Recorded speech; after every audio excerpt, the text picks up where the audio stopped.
বিশ্বের সবচেয়ে বড় গণতান্ত্রিক দেশ ভারতে প্রথম ধাপের ভোট সম্পন্ন হয়েছে। 18টি রাজ্য এবং কেন্দ্রশাসিত 2টি অঞ্চল মিলিয়ে মোট 91টি আসনে আজকে ভোট হচ্ছে। কিন্তু বেশিরভাগ এলাকায় বেশ শান্তিপূর্ণ ভোট হয়েছে, কিন্তু অন্ধ্রপ্রদেশে সহিংসতায় জড়িয়েছে আঞ্চলিক 2টি দল। এতে ওয়াইএসআর কংগ্রেস সদস্যদের বিরুদ্ধে দেশম পার্টির এক কর্মীকে পিটিয়ে হত্যার অভিযোগ উঠেছে। এছাড়া পশ্চিমবঙ্গের দিনহাটায় বিজেপি তৃণমূল সংঘর্ষ হয়েছে। ভোর থেকে বিভিন্ন কেন্দ্রে এমন দীর্ঘ লাইন, ভারতের রাজ্যে রাজ্যে উৎসবের আমেজ। I am definitely going to vote for Modi ji. মোদির দলকেই ভোট দিয়েছি। বিজেপি পুরো দেশকে ঐক্যবদ্ধ করেছে, উন্নয়ন ত্বরান্বিত আর অর্থনীতিকে শক্তিশালী করেছে তারা। Deals with it thoroughly. I would choose Mr. Modi as the prime চাই minister. মোদি ফের প্রধানমন্ত্রী হোক। গেল 5 বছরে শক্ত হাতে দেশকে নেতৃত্ব দিয়েছেন তিনি। 5 years has given us more confidence. ইভিএমের কারণে কোথাও কোথাও দেরিতে শুরু হয় ভোট। পশ্চিমবঙ্গের দিনহাটা ও অন্ধ্রপ্রদেশে মিলেছে সহিংসতার খবর, আছে পাল্টাপাল্টি অভিযোগও। বাচ্চাকে ধরে মারার পরে আমি আগিয়ে গেছি। আগিয়ে যাওয়ার পরে আমাকে সবাই মিলে ধাক্কা দিয়ে ফালিয়ে মারার টান দিচ্ছে। মানে ভোটের কার্ড ছিল, ভোটের কার্ড ভোট দিছে না, ভোট দিইনি। এখানে 4:30 5টায় আগে আসছি।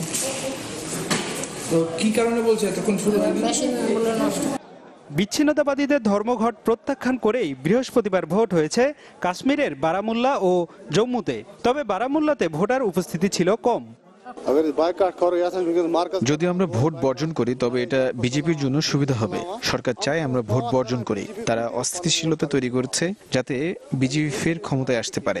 কাশ্মীরিদের অধিকার রক্ষার জন্যই বিজেপির বিরুদ্ধে ভোট দিয়েছি। প্রথম দফায় লড়াইয়ে থাকা প্রার্থীদের মধ্যে রয়েছেন 5 মন্ত্রী।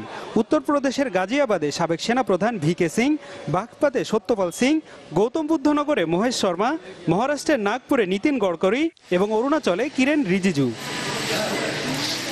মা সোনিয়া গান্ধীর সাথে মনোনয়ন জমা দেওয়ার সময় কংগ্রেস সভাপতি মোদির উদ্দেশ্যে বলেন, গেল 5 বছরে কিছুই করেননি তিনি। এরপর সেখানকার মন্দিরের প্রার্থনায় অংশ নেন। ভারতের মানুষের চেয়ে বড় কিছু নেই। গত 5 বছরে মোদি কিছুই করেনি। বিহারের ভাগলপুরের জনসভায় কংগ্রেসকে হুমকি দেন নরেন্দ্র মোদি। इनके वंशवादी राजनीति के दिन लग जाएंगे। মোদি যদি আবার ক্ষমতায় আসে কংগ্রেসের পরিবারতান্ত্রিক রাজনীতি বন্ধ হয়ে যাবে। জাতি ধর্ম নিয়েও আর রাজনীতি করতে পারবে না দলটি। गरीबों के नाम। দ্বিতীয় দফায় ভোট হবে আগামী 18 এপ্রিল। 7 দফার এই ভোট শেষ হবে 19 মে এবং গণনা 23 মে। আফজাল হোসাইন, চ্যানেল 24।